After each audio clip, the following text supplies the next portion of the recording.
तो बच्चों, कैसे हैं आप सभी लोग। मैं आशा करता हूँ आप सब लोग स्वस्थ होंगे। तो आइए, आप सभी का आपका अपने परिवार एक्सेलेंस मैथमेटिक्स क्लास पर स्वागत है। मैं AK सिंह सर आप सभी का स्वागत करता हूँ। चलिए, आज के इस नई वीडियो में मैं एक चीज़ के लिए आप सभी बच्चों से माफ़ी मांगता हूँ। पिछले 3-4 दिन से शायद वीडियो नहीं आ रहा था, क्योंकि हम किसी काम से, बहुत ही ज़रूरी काम था जिसके काम बाहर गए हुए थे, इसलिए हम थोड़ा दिक्कत हुआ। कोई दिक्कत नहीं, हम दोबारा आ गए हैं। आप सभी बच्चे भी दोबारा आ जाइए और मेहनत के साथ, लगन के साथ स्टार्ट कीजिए। और जैसे कि आज हम भी 3-4 दिन के बाद आपको दिखाई दे रहे हैं और हूबहू देख रहे होंगे क्या लिखा है, new chapter start, sequence and series. आज से हम सीक्वेंस एंड सीरीज का चैप्टर यानी कि स्टार्ट कर रहे हैं। सही बच्चे मन लगा के देखिए, एकदम जीरो लेवल से बताएंगे एकदम हाई लेवल तक। बहुत ही आसान तरीक़ों से मैं बताऊंगा क्या होता है सीक्वेंस, क्या होता है सीरीज, क्या होता है नहीं होता है, सब जानेंगे आज के इस वीडियो में। बस सही बच्चे मेहनत के साथ लगे रहिए और टक टकी लगा के देखते रहिए। देखिए, जैसे कि लिखा हुआ है new chapter start, sequence and series. Hindi में इसको बोलते हैं अनुक्रम और श्रेणी। अब बोलेगा कोई कि बउआ अनुक्रम माने क्या होता है, तो देखिए, अनु जोड़ क्रम, यानी कि एक समान अंतर पर जब कोई संख्या बदलता है, जब कुछ बदलता है दो दो करके, जैसे कि मैं 2 कदम लूँगा, 2 कदम लूँगा, फिर 2 कदम लूँगा। देखिए, मैंने 2 कदम आगे लिया, 2 कदम पीछे लिया। उसमें आपने क्या देखा कि मैंने सेम डिस्टेंस आगे और पीछे लिया। इससे क्या हुआ, तो इक्वल हो गया, ना किसी का ज़्यादा हुआ ना किसी का पीछा हुआ। आगे भी गया और पीछे भी गया, 2 कदम आगे 2 कदम पीछे, यानी कि 4 कदम। और ये 4 कदम आपस में क्या है, तो एकदम क्या है, बराबर हैं। तो उसी को कहेंगे सीक्वेंस। जैसे कि मैंने बोल दिया 2, 2 के बाद 4, 4 के बाद 6, 6 के बाद 8, 8 के बाद 10। आप इसमें क्या गौर किया, 2, 4, 6, 8, 10, 12, 16, मैंने आपने इस 14 इसमें क्या गौर किया कि 2 2 2 2 करके अंत आ रहा है, 2 2 करके जा रहा है। 2 मैंने 2 जोड़ दिया 4, 4 मैंने 2 जोड़ दिया 6, 6 मैंने 2 जोड़ दिया 8, 8 मैंने 2 जोड़ दिया 10। तो मैंने आपने क्या देखा कि 2 2 करके इसमें डिफरेंस हो रहा है। उसी तरह 3 में देख लीजिए, 3, 6, 9, 12, 15। तो इसमें क्या आपने देखा कि 3 3 करके डिफरेंस हो रहा है। तो बस सेम डिस्टेंस अगर इस तरह से लगातार आ जाए, चाहे वो मल्टीप्लाई में हो, चाहे वो ऐड में हो, सब्ट्रैक्शन में हो, डिवाइड में हो, तो उसी को हम कहेंगे क्या, सीक्वेंस। सीक्वेंस माने अनुक्रम। और श्रेणी माने क्या होता है, तो सीक्वेंस को प्लस करके जोड़ देना सीरीज कहलाता है।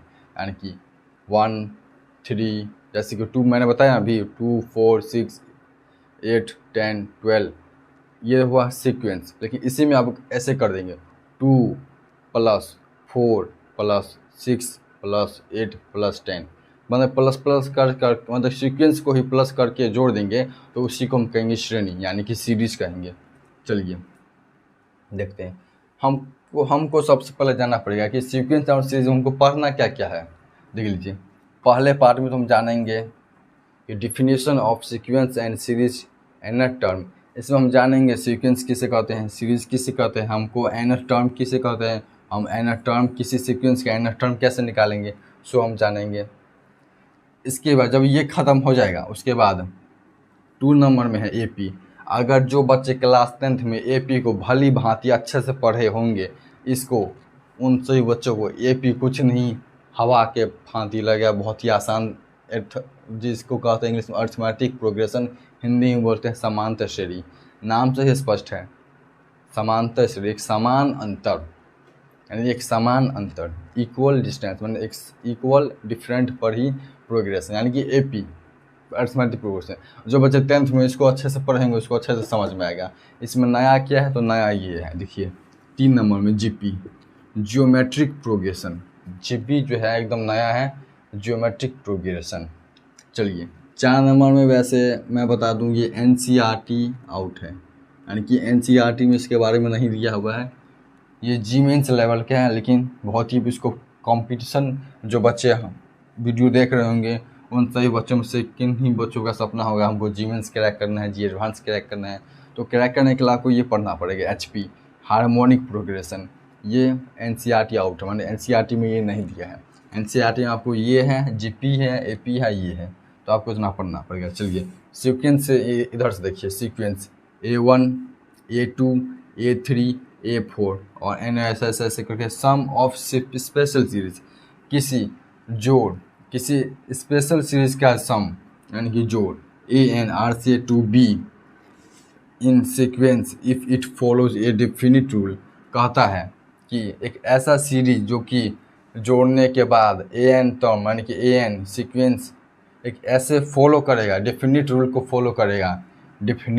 फॉलो करेगा जो कि एक निश्चित नियम के अकॉर्डिंग सीक्वेंस को फॉलो करेगा, उसी को हम कहेंगे स्पेशल सीरीज जोड़ने पर। जैसे मैंने बताया था ना कि 2 4 6 8 10, इसमें मैंने क्या क्या देखा कि 2 करके जोड़ा जा रहा है, तो उसी का आता है। यहाँ मान के चलो यहाँ पर 2 है, 4 है, 6 है, 2 4 6 8 है, उसी तरह अगला होगा 10 होगा, 12 होगा। तो सम ऑफ स्पेशल सीरीज यानी कि स्पेशल सीरीज का जोड़ AN से टू R से टू B AN कहलाता है डेफिनिट रूल यानी कि निश्चित नियम के अकॉर्डिंग सीक्वेंस बनता है।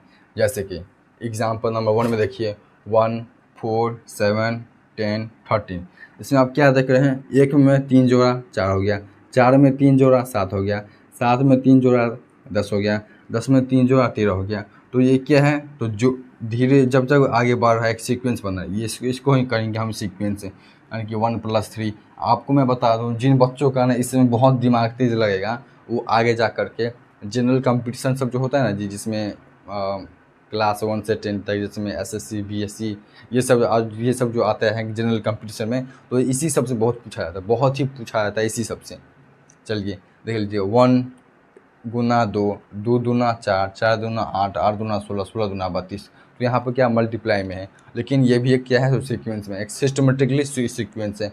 अब हम जानेंगे, यहाँ तक तो हमने जान लिया, देख लीजिए। अब A1 अगर किसी पद में लगता आ जाएगा, A1 A2 A3 A4 आएगा, तो हम उसको क्या पढ़ेंगे, A1 को पढ़ेंगे फर्स्ट टर्म होता है। देखिए किसी भी AP में हम जानेंगे, वैसे इसमें भी आएगा। A1 को कहेंगे फर्स्ट टर्म, A2 को कहेंगे सेकंड टर्म, A3 को कहेंगे थर्ड टर्म, A4 को कहेंगे फोर्थ टर्म, और लास्ट में AN यानी कि nth टर्म, nवां पद। चलिए इसमें हम जानते हैं थोड़ा types of sequence.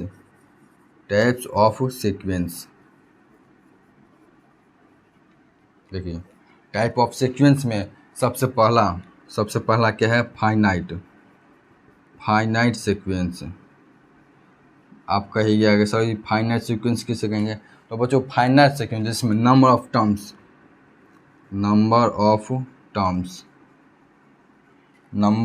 Terms are finite, यानी कि निश्चित हो किसी भी टर्म्स का, यानी कि किसी भी सीक्वेंस, अगर कोई सीक्वेंस आपको दे दिया, लेकिन इसमें सीक्वेंस आपको दिया हुआ है 1 3 5 7 ऐसे करते, लेकिन आपको अगर वो लगातार चलतेगा तो वो डिफिनिट हो गया, लेकिन जब रुक गया वो फाइनाइट हुआ, यानी कि निश्चित।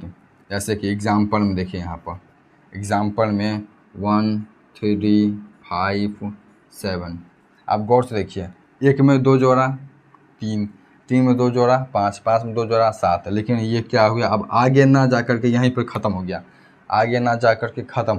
अगर इस तरह से आ जाए ख़त्म हो गया, इससे आगे कुछ नहीं है, तो उसी को हम कहेंगे क्या, फाइनाइट सीक्वेंस माने निश्चित। ये क्या है, तो निश्चित है, इससे आगे ये नहीं जाएगा, ये इतना ही है। Number of terms are finite, ये नंबर ऑफ टर्म्स क्या है, तो फाइनाइट है। चलिए दूसरा नंबर में एक होता है फाइनाइट और एक होता है definite sequence.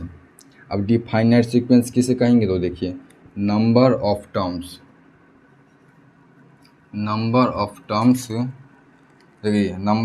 Are not finite, यानी कि नंबर ऑफ टर्म्स जो है वो फाइनाइट नहीं है। यानी कि इस वाले कंडीशन में क्या, डिफाइनाइट सीक्वेंस में क्या होता है, आपको सीक्वेंस तो दिया है, लेकिन वो फाइनाइट यानी वो निश्चित है, वो अनिश्चित है, वो लगातार बढ़ते जा रहा है, अब कितना होगा पता नहीं। एग्जाम्पल में देख लीजिए, एग्जाम्पल में जैसे देखिए 1 2 3 ठीक। 5 ले लीजिए, फिर 4 ले लीजिए, 1 2 3 4 5 6, अब ऐसे करके देख लीजिए, 1 2 3 4 5 6 7 ऐसे डॉट डॉट डॉट डॉट, माने कि जब ये डॉट डॉट डॉट आ गया ना तभी समझिए डिफाइनाइट है। अगर डॉट डॉट नहीं आया तो फाइनाइट सीक्वेंस है, अगर डॉट डॉट आ गया तो वो डिफाइनाइट सीक्वेंस है, बस कहाँ कुछ है।